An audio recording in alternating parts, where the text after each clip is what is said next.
Salut tout le monde dans cette nouvelle vidéo Lego. Aujourd'hui on découvre un autre des sets récents du mois de juin 2019 dans la gamme Harry Potter ou Wizarding World.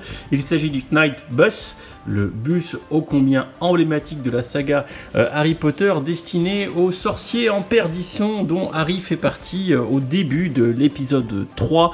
Et nous ne sommes pas dans Star Wars, nous sommes bel et bien dans Harry Potter et le prisonnier d'Azkaban. Voilà donc un set qui a déjà existé auparavant chez Lego. D'ailleurs je vous en montrerai une version et du coup on va découvrir un petit peu ce set dans la mouture 2019, ce qui a l'air assez sympatoche, mais on va pas trop se spoiler avec la boîte parce que j'ai peur qu'elle nous en dise déjà beaucoup. Donc ce que je vais faire comme d'habitude, une petite review rapide, j'ouvre la boîte, je monte ou je fais monter par les copains et on se retrouve juste après. C'est parti.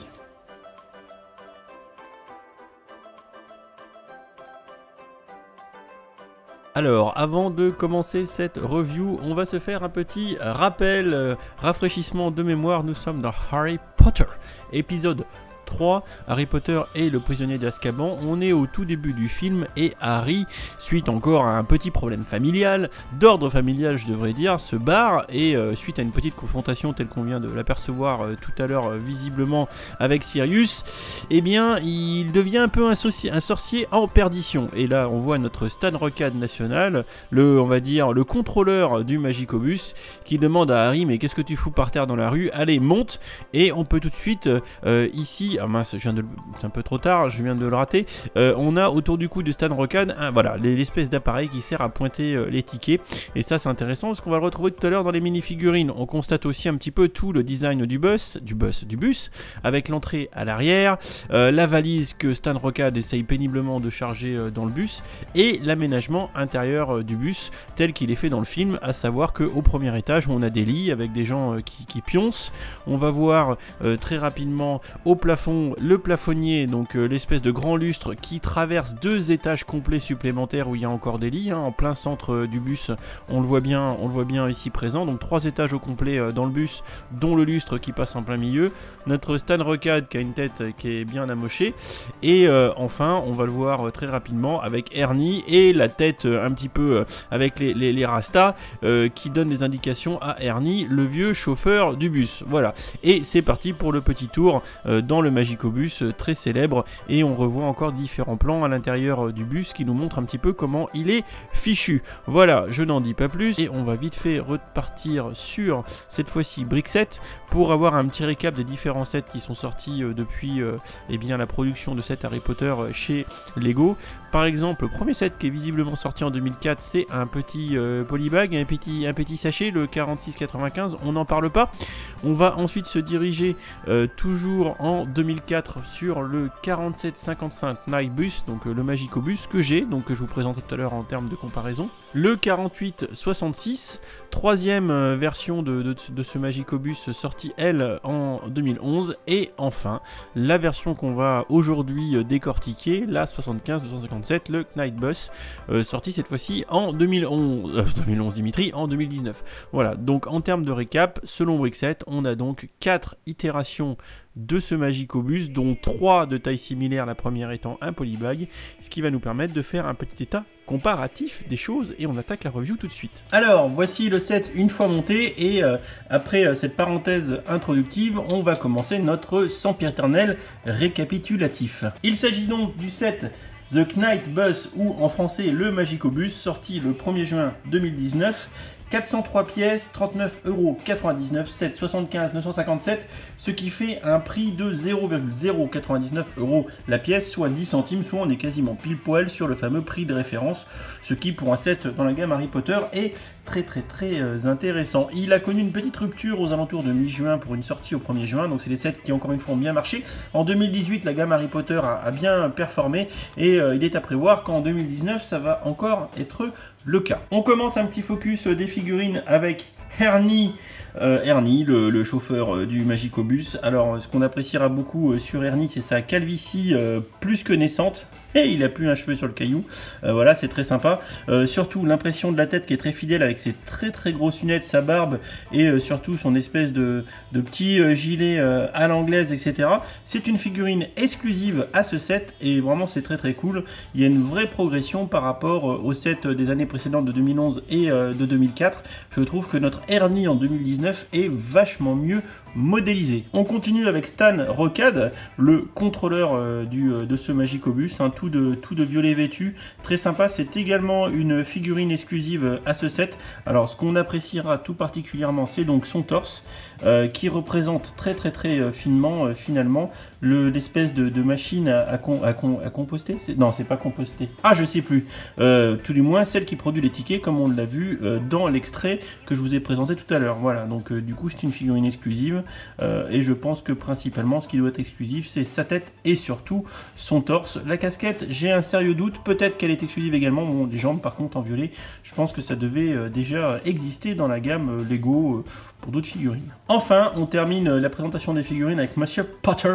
Alors Monsieur Potter n'est pas exclusive à ce set, néanmoins c'est une figurine qui est sortie pour juin 2019. Cette figurine se retrouve également dans le set Expecto Patronum que je vous ai déjà présenté et je vous invite à aller voir la vidéo pour ceux qui ne l'auraient pas vu.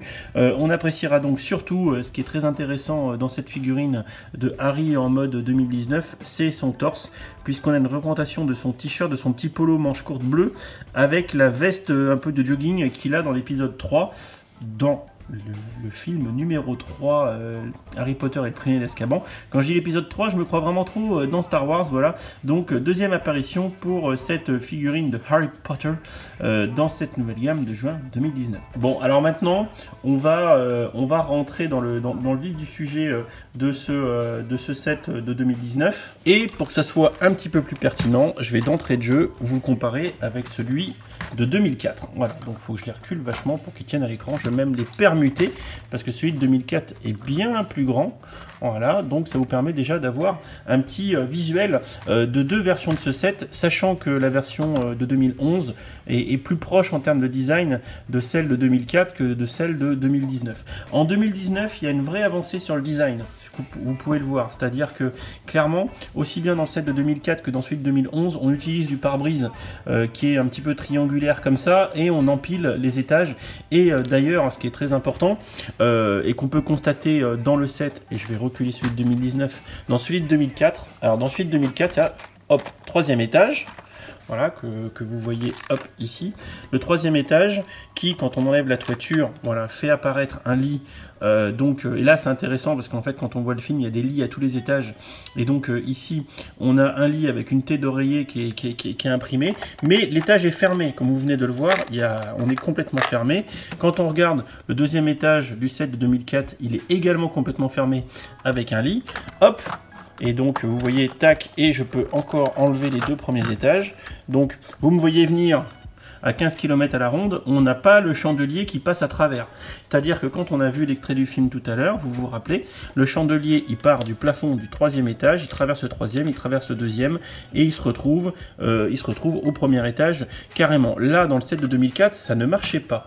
Et également, voilà, quand on regarde le set de 2004, donc on a un petit passage, un petit endroit pour Ernie ici, et ici encore un lit, voilà. Et aussi il faut voir comment c'était représenté dans le set de 2004. La tête de Hippie Dreadlocks était imprimée avec, c'est un sticker ou c'était imprimé? Non, c'était imprimé sur le pare-brise et on va voir que c'était assez différent. Sur le set de 2011, c'est une brique cylindrique. Vous savez, une brique cylindrique de 1 par une brique ronde, comme ça, hein, comme une brique de 1 par 1 qu'on verrait ici, transparente, sur laquelle était imprimé le personnage, et on va voir que du coup c'est très différent pour le set de 2019. Donc par exemple, petit comparatif, impression sur le pare-brise pour la tête Dreadlocks en 2004, une brique ronde de 1 par 1 transparente sur laquelle est imprimée la tête pour la set de 2011, et on va voir qu'en 2019 c'est carrément une tête de figurine, et ça c'est plus sympa. Pour en revenir à la conception générale du bus, comme on le voit ici en fait, donc vous voyez, clairement, aussi bien en 2004 qu'en 2011, on superpose les étages, donc étage principal du bus, 2 étages supplémentaires en mode pare-brise, et pour le set de 2004, on n'a pas de chandelier qui passe de part en part. En 2011, ça change un petit peu, on a un chandelier qui est accroché et qui passe au travers avec des étages creux, c'est l'amélioration. En termes de fidélité, en 2011, on est vachement mieux. Bon, on a vu un petit peu globalement l'écart de conception et de design entre, on va dire, 2004-2011, que je mets du même rang, même si en 2011 on a le chandelier qui passe à travers, et ça c'est important parce que ça donne vraiment une impression de hauteur au bus, alors que là en 2004 c'est très cloisonné. Donc on voit l'évolution de Lego finalement dans sa conception de set et sa fidélité par rapport au film, et on va voir, vous voyez, le set de 2019 il est vachement plus lumineux, il y a plus de vitres, elles sont plus petites, et du coup ça donne une impression de, comment dire, d'intégration qui est vachement plus sympa, et surtout comment sont utilisées les pentes, l'arrondi à l'arrière là en 2019 plus la vitre qui est mise penchée comme ça, vous allez voir quand je vais le démonter, c'est vraiment très sympa. Et du coup quand on les met côte à côte comme ça, clairement moi je vote tout de suite pour le set de 2019 sans chercher à comprendre, avec en plus comment dire, un design qui à mon sens est vachement plus sympa. Et ceux qui vont trouver la différence de montage que je viens de corriger, enfin l'erreur de montage que je viens de corriger entre les deux plans qui viennent de succéder, marqueront un point Lego et me mettront en commentaire ce que j'ai corrigé, et on verra ceux qui sont forts. Voilà. Donc du coup je continue la review de notre bus en disant effectivement que je préfère largement le design de ce set de 2019. J'aime beaucoup comment est intégrée la pente ici. Donc par exemple on peut toujours démonter une partie du set, et on voit ici la partie supérieure, et en fait on a un montage comme ça avec un pivot en dessous, et le pivot permet de gérer l'inclinaison, ça s'appuie sur des briques inclinées. On peut toujours ouvrir le compartiment le plus en haut, et là c'est quand même vachement plus sympa.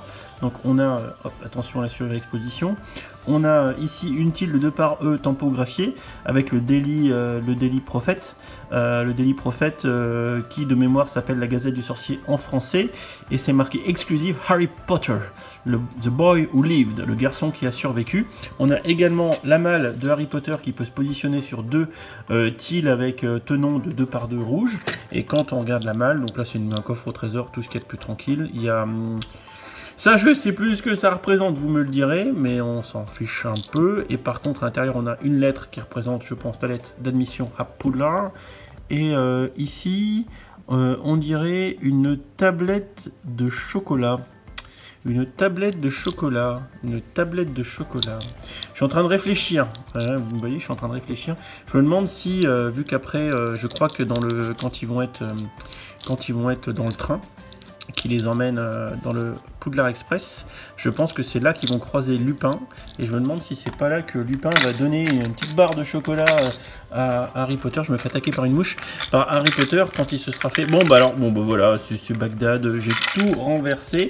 Je disais que je me demande si c'est pas là où en fait Remus Lupin va donner un petit carré de chocolat à Harry quand il va se trouver, et on revoit cette petite tilde de chocolat ici, quand il va se trouver pas bien à cause de l'attaque du détraqueur qui attaquera le train, et qui sera on va dire les prémices de tous les soucis que Harry va avoir au cours de cet épisode numéro 3 de ses aventures.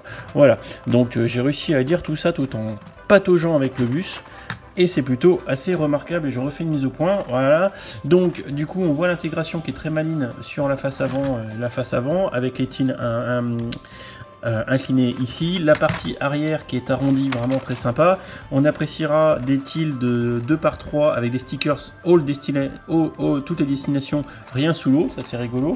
Pareil, la porte à l'arrière est bien modélisée ici avec une petite barre tranquille, et on appréciera aussi le montage inférieur. On est un peu à la manière des trains avec ces pièces un peu de bateau là, ou d'avion qui se mettent en dessous, plus ça ici là, les petites pièces rondes et les petits tenons en dessous, ça fait vraiment très joli. Le bus qui roule vraiment à rater, donc il est vraiment sympa. Hop, quand on regarde la face avant de notre Magicobus, on a ici une tilde de 2x4 avec un stickers de calandre, et ici le Knightbus sur un stickers. Alors là, c'est le seul moment où vraiment j'ai une préférence pour le set de 2004. c'est qu'en 2004, le Knight Bus, c'est une pièce tampographiée. Alors j'aurais presque envie de dire, mais pourquoi vous n'avez pas repris la pièce de 2004 plutôt que de nous refiler une pièce avec un sticker? Donc là, c'est tampographié, et là, ça avec un sticker. Bon, voilà, c'est un petit point de comparaison, encore une fois. Également, vous l'avez vu, là, sur le set de 2004, on avait des grosses roues en mode 4x4. Là, les roues lisses, ça rend quand même vachement mieux. C'est pas un 4x4 tout-terrain, donc avoir des roues lisses comme ça avec une espèce de pneu taille basse, je trouve que c'est vraiment très joli. Bon, alors maintenant, la vidéo commence à être un peu longue, mais en même temps, il y a beaucoup de choses à dire sur ce petit Magicobus, si on veut faire les choses sérieusement. Et là où le set de 2004 s'ouvrait en 3 morceaux, là où je présume, parce que je ne l'ai pas vérifié, que le set de 2011 également s'ouvre en 3 morceaux, eh bien, c'est pas le cas pour ce set de 2019 qui, là encore, fait preuve d'imagination. Et il y a un vrai gap, c'est-à-dire il y a une vraie différence entre la technologie, l'assemblage de 2004 à 2011 et cette version de 2019, où pour une fois, merci Lego, vous avez innové. Et donc, hop, vous me voyez arriver avec mes gros sabots, voilà, le set s'ouvre, et ça va permettre une vraie jouabilité. Bon, par contre, il y a moins de lits que dans le set de 2004 qui possédait quand même 3 lits, pardon. Là, on a un lit qui est fait un petit peu en brick build, voilà, et je pense que... Ah non, il n'y a pas d'erreur, hop, voilà, il peut s'ouvrir, donc on peut mettre une figurine à l'intérieur, hop, voilà. Petit lit en brick build, donc ça c'est pareil, ça fait appel à des techniques de construction qui sont quand même plus avancées. On a de quoi avoir un petit fauteuil ici, donc c'est vrai que le bus est un peu comme ça dans le film, c'est une espèce de bout d'étage, un autre étage, et voilà. Et ici on a le chandelier qui est suspendu, le chandelier qui est très joli, qui est mieux réussi en 2019 qu'en 2011. En 2011 le chandelier était vraiment pas trop joli, voilà, là c'est vraiment sympatoche. On a le poste de commande ici pour Ernie qui peut se positionner, et encore un petit logement qui permettrait de mettre une figurine ici par exemple. Voilà, donc c'est un compromis, il y a moins de lits, c'est sûr, mais on est vachement accessible comme ça avec la porte qui s'ouvre. Franchement, je trouve que ce set c'est une réussite. Et je vais aller vers la conclusion de ma vidéo parce qu'elle est déjà horriblement longue. Je le trouve magnifique, franchement je le trouve trop beau. Tous les fans de Harry Potter devraient avoir ce Magicobus, sachant que pour une fois il y a une vraie différence entre le set de 2004, le set de 2011 et le set de 2019. Il n'y a que 4 versions du Magicobus, et celle-ci est pour moi sans nul doute la meilleure. Donc clairement, voilà, il n'y a pas d'hésitation à avoir, le prix est correct. Donc j'ai envie de dire, allez-y. Vous prenez 0 risque, ça sera aussi bien pour les petits enfants qui pourront jouer un petit peu avec les 3 figurines, le set qui s'ouvre, etc. Puis ça fait toujours vroom vroom, hein, donc ça c'est cool. Et les collectionneurs évidemment fans du monde d'Harry Potter seront complètement subjugués par ce petit Magicobus qui est de toute beauté. Je vous l'avais pas fait encore, donc voilà. J'ai peut-être raté des choses, comme d'hab, j'en rate toujours un petit peu, donc n'hésitez pas dans les commentaires à me dire ce que vous en avez pensé. On en discute tranquillement, et écoutez, voilà, j'ai rien d'autre de plus à vous dire, si ce n'est que je suis conquis par ce petit Magicobus. Voilà. Comme d'habitude, n'hésitez pas à laisser des commentaires, ça aide pour le référencement. N'hésitez pas à laisser des pouces bleus, c'est pareil, ça m'aide beaucoup. N'hésitez pas, si vous le souhaitez, à partager, parce que je partage toujours chacune de mes vidéos sur Instagram, sur Twitter et sur Facebook. Si vous êtes sur ces réseaux, n'hésitez pas à les partager, ça m'aidera bien évidemment. Voilà, je ne l'ai pas encore mis sur Facebook, mais je me suis fait bouler pour la première fois pour ma candidature de fan média chez Lego Danemark. Donc il faut vraiment que je pousse ma communauté à interagir un peu plus, à ce qu'il y ait un peu plus de dynamique, ce qui me permettra peut-être dans 6 mois ou l'année prochaine de pouvoir retenter ma chance et réussir à rentrer dans ce club très fermé des fans médias de la brique danoise. Voilà, je vous en dis pas plus, je vous dis à bientôt pour la prochaine vidéo. Allez, salut, ciao!